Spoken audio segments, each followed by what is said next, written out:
Gilles Détor, bonsoir. Bonsoir. Vous êtes sur Capestan aujourd'hui, un peu loin de vos bases. Rappelons que vous êtes quand même le maire d'Agde, Agde, cette cité splendide.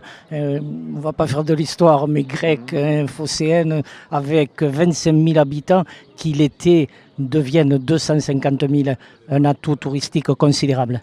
Écoutez, je suis à Capestan, je suis très heureux d'être à Capestan. D'abord parce que de voir ces beautés de l'arrière-pays, c'est toujours un enchantement pour moi, qui voit la mer tous les jours. Et comme je le disais, notre littoral a énormément besoin de son arrière-pays. Voilà. Vous avez souligné aussi, vous avez un littoral magnifique, des plages, citons le Cap d'Agde, puisque c'est le Cap d'Agde qui est le plus connu, mais il y a la Tamaricière, il y a le Gros, etc. Mais vous avez beaucoup d'atouts à ce niveau-là.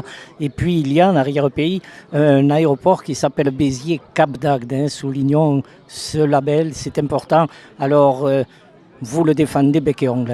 Tout à fait. Nos 14 km de plage, nos 30 000 résidences secondaires ont énormément besoin de l'apport de cet aéroport, comme d'ailleurs tout ceux qui font de l'onotourisme ici, parce qu'ils nous amènent cette clientèle à fort pouvoir d'achat de l'Europe du Nord principalement, et que ces 250 000 passagers à qui nous permettons d'atterrir à proximité de nos installations, ils dépensent quand même en moyenne entre 40 et 50 millions d'euros de dépenses qui vont directement dans la poche de nos compatriotes qui justement ont fait l'effort de développer ces activités touristiques dans tous les sens du terme. Les Anglais, les Allemands, les Suédois, tout le monde a pris l'habitude de débarquer à Béziers-Cap d'Agde, alors ils ne vont pas aller sur Montpellier. Exactement. Et d'ailleurs, je le dis, nous devons devenir le premier aéroport touristique, puisque nous avons, je dirais, des atouts formidables. Nous avons cet échiquier, nos plages, nous avons ces vignobles, nous avons ces châteaux, cet environnement, ce patrimoine. Et donc, perdre cet aéroport touristique serait une hérésie, d'abord parce qu'il offre de l'emploi en direct sur l'aéroport, mais aussi parce qu'il induit énormément d'emplois.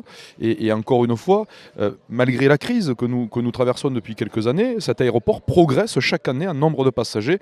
C'est pour dire l'importance qu'il a pris maintenant dans notre paysage.